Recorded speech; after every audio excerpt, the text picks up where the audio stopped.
This is Dr. Divya. Here I am teaching you today's topic different techniques for detection of plant pathogen. So what is plant pathogen? An entity that can incite the disease in plant, disturb the normal physiological functioning of plant, take its nutrient from plant. So it is the branch of agriculture which deals with the study of plant disease is known as plant pathology. It includes importance, occurrence, symptoms, cause, etiology, disease cycle and management of disease. Major plant pathogen is fungi, bacteria, nematodes, virus. Isolation and detection technique for plant pathogen is cause postulates. First is association, second isolation and purification, and third one is re-inoculation. So compare the symptoms of disease and healthy plants. Modifications in postulates is E.F. Smith. So in this process, re-isolations was added by E.F. Smith for obligate parasite.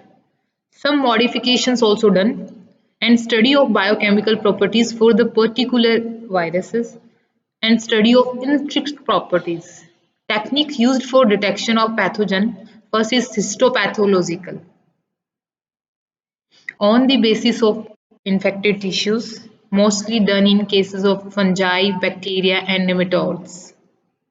And second technique is use serological.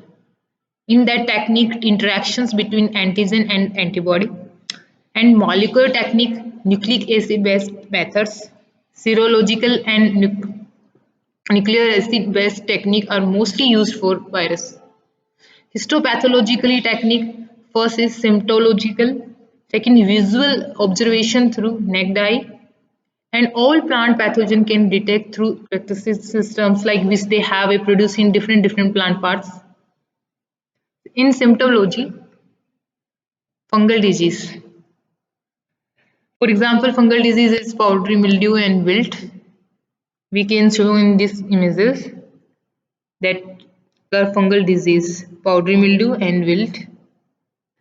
Identifications of bacteria. So on the basis of symptoms, whose prediction is the characteristic symptoms of plant pathogenic bacteria.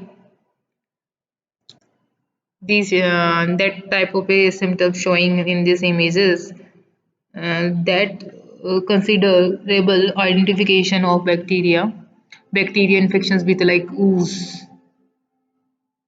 So symptoms of viruses first is dwarfing and stunting, second is mosaic, third is chlorosis, fourth one is necrosis and ring spot, inhalation and tumor and variegation. So culture growth and colony formology for bacteria and fungi.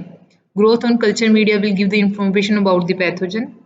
For example, Xanthomonas exonopodes gives yellowish color and when strict on growth media and in fungi, for example, Rhizopus species gives the cottony growth on PDA.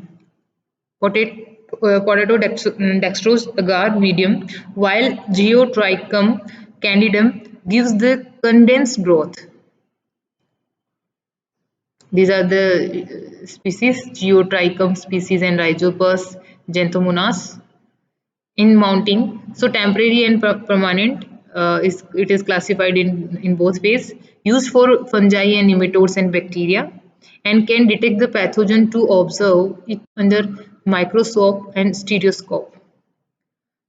To detect the pathogen on the basis of morphology in microscope. So in case of fungi, reproductive structure and vegetative structure and spores can be seen under microscope from which we can identify the fungus up to the genera level. We can detect the nematodes after preparing slide from suspensions and visualize it under microscope. Staining. So bacterial cell, fungi and nematodes can be colored with a stain, provide contrast with the background or to make a cellular organelle visible. Simple stains. We can use methylene blue, basic fuchsin, and crystal violet for staining. In bacterial staining first is pass the slide and smear side up through a flame 3 times, and the flood the smear with a stain and let stand 1 minute. Rinse this thoroughly, slide gently with water, making sure stream of water doesn't strike the smear directly. In gram stain, the gram stain separates almost all bacteria into two larger groups: the gram-positive bacteria which stain blue and the gram-negative bacteria which stain pink. In gram staining, gram-positive bacteria and gram-negative bacteria. So differentiation on basis of biochemical properties. In starch hydrolysis, some bacteria do not hydrolyze starch, while others do, leaving a clear ring in the agar around the bacterial culture. A more precise method is to determine whether or not the bacteria utilize a particular biochemical pathway. So many bacteria use carbohydrate as energy sources. So basically these are the technique for detection of pathogen. Thank you.